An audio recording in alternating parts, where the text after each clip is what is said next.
മിഹിർ പഠിച്ചിരുന്ന തിരുവാണിയൂർ ഗ്ലോബൽ സ്കൂളിനെതിരെ കൂടുതൽ ആരോപണവുമായി ബന്ധുക്കൾ രംഗത്തെത്തിയിട്ടുണ്ട്. ടോയ്ലറ്റിലും ബസ്സിലും വെച്ചും റാഗിംഗ് നടന്നുവെന്നാണ് അമ്മാവൻ ഷെരീഫ് പറയുന്നത്.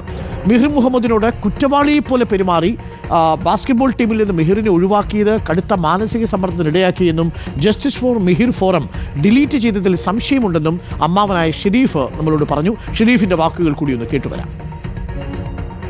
തൃപ്പൂണിത്തറയിലെ ഫ്ളാറ്റിൽ നിന്ന് 26-ാം നിലയിൽ നിന്ന് വീണ് മരിച്ച മിഹിർ അഹമ്മദിൻ്റെ അമ്മയുടെ സഹോദരൻ നമുക്കൊപ്പം ചേരുന്നുണ്ട്. ഷെരീഫല്ലേ, ഈ മിഹിർ അഹമ്മദിൻ്റെ മരണവുമായി ബന്ധപ്പെട്ട് എന്താണ് താങ്കൾക്ക് പറയാനുള്ളത്? ഗ്ലോബൽ പബ്ലിക് സ്കൂളിലാണ് അവൻ പഠിച്ചുകൊണ്ടിരുന്നത്. മെഹിർ മരിച്ചതിന് ശേഷം ഒരു ഫോറം മെഹിറിൻ്റെ പേരിലുണ്ടായി. ഒരു ജസ്റ്റിസ് ഫോർ മെഹിർ എന്ന് പറഞ്ഞിട്ടൊരു ഇൻസ്റ്റാഗ്രാം പേജ് ഉണ്ടായിരുന്നു. അപ്പോൾ അതെന്താ അത് ടു ഡേയ്സിൽ ഡിലീറ്റ് ആവുകയും ചെയ്തു അത്. അപ്പോൾ അതിലൊരു ചാറ്റ് വായിച്ചപ്പോൾ ഭയങ്കരമായിട്ട് നമുക്ക് സങ്കടം വന്നു. കാരണം ഇവൻ്റെ മരണ വിവരം അറിഞ്ഞതിന് ശേഷം ആ ചാറ്റിൽ 2 കുട്ടികൾ ചാറ്റ് ചെയ്തിരിക്കുന്നത് എന്താണെന്ന് വെച്ച് കഴിഞ്ഞാൽ ഇവൻ്റെ സ്കിൻ ടോണിനെ വരെ അതിൽ മെൻഷൻ ചെയ്തുകൊണ്ടിട്ടാണ് ഇവർ ഈ മരണവിവരം അങ്ങോട്ടും ഇങ്ങോട്ട് പറയുന്നത്. അത് പറയുന്നത് ഒരു ആഘോഷം പോലെയാണ് പറയുന്നത്. അതുപോലെ തന്നെ അവിടെ പഠിക്കുന്ന കുട്ടികൾ ഇവനെ ഫോഴ്സ്ഫുള്ളി അവിടുത്തെ ടോയ്ലറ്റിലേക്ക് കൊണ്ടുപോയിട്ട് ഇവൻ്റെ തല ക്ലോസറ്റിൽ ഇട്ട്, അതായത് ക്ലോസറ്റിൽ ലിക്ക് ചെയ്യാൻ വേണ്ടിയിട്ട്, അതേപോലെ ഈ ക്ലോസറ്റിലേക്ക് തല മുക്കിയതിന് ശേഷം ഫ്ലഷ് ചെയ്യുക, ഇങ്ങനെ അതുപോലെ സ്കൂൾ ബസ്സിൽ ഇവനെ ഫിസിക്കലി അസോൾട്ട് ചെയ്തിട്ടുണ്ട്.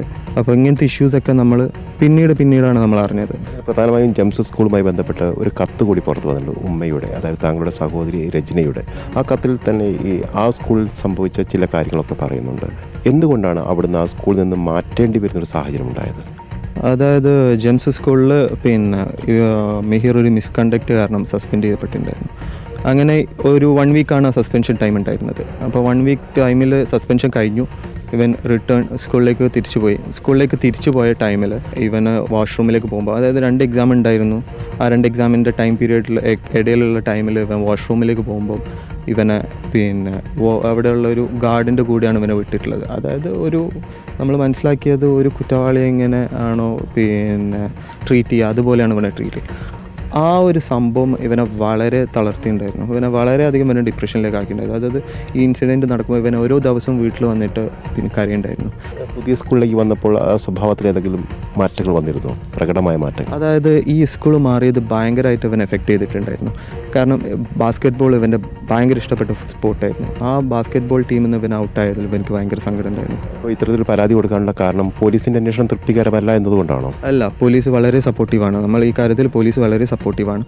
പക്ഷേ നമ്മൾ മനസ്സിലാക്കിയത് എന്താണെന്ന് വെച്ച് കഴിഞ്ഞാൽ ഇത് മൈനസ് ആയതുകൊണ്ട് ഇത് പ്രൊസീഡ് ചെയ്യാൻ കുറച്ച് ലീഗലി കുറച്ച് ഇഷ്യൂസ് ഉണ്ട്. അതായത് മൈനസ് ആണ്.